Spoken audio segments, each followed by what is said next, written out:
Hi everyone, video keenya har'aa keessatti akkaataa suuraa isin jalaa bade yookaan ammoo viidiyoo waggoota dheeraan dura isin jalaa bade ittiin deeffachuu dandeettan siistama jechuudha.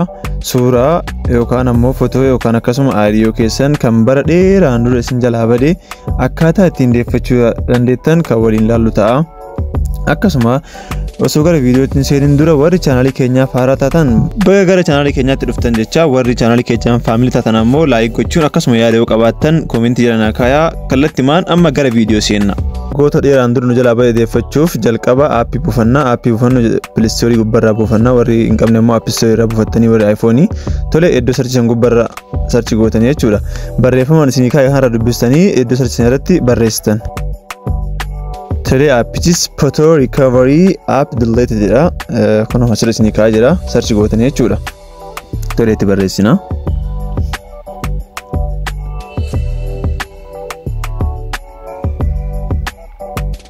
Amma search goonaa jechuudha. Kunoo appii hedduu nu baasa. Kanneen keessa appii hedduu nu baasa. Inni isin buufattan isa kana kunoo irra isinii mara. Isa kana buufattanii jechuudha. Aappiin baay'een soba waan ta'eef isa kana buufattanii install godhattanii jechuudha. Aappii kana install godhannee ittiin ilaalla jechuudha mee. Baay'ee install ta'u. Viidiyoo kana osoo duratti hin ariine skipping goona tartiibaan akkaataa ittiin deebinu daawwattanii irra skipping gootan jechuudha. Amma daawlood goona. Tolee daawlood ta'aa jira. Mee hanga dhibba boonee nu ani buusee adeebu isinis buufadhaa. Tole mee kun amma bu'ee jira.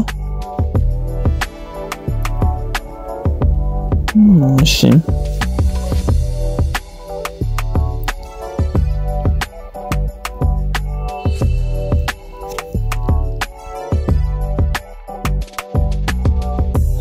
Aye egaa hordoftoota keenya kun amma bu'ee jira. Aappicha banna jechuudha. Aappicha bannee keessa seenna yeroo seennu kun interfeesii kana nu baasa. Interfeesii kana ammoo gara duraa deemna jechuudha. Suma kana gara duraa deemna.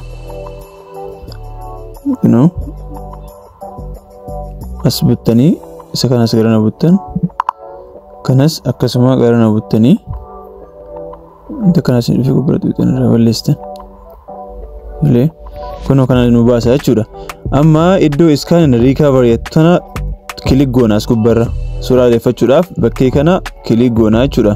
Scan and recovery bakkeetu kilik goonee gara itti aanu seenna. Malee wanta kana isin dhufe ofirraa balleessitanii.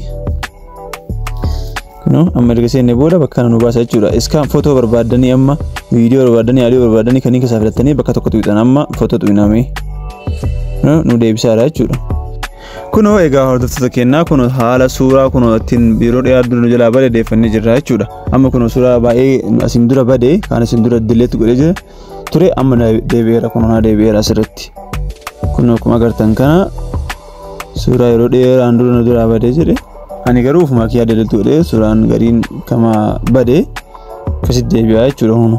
Kunoo akkuma agartan kana suuraa dheeraadha, suuraa baay'eedha kunoo.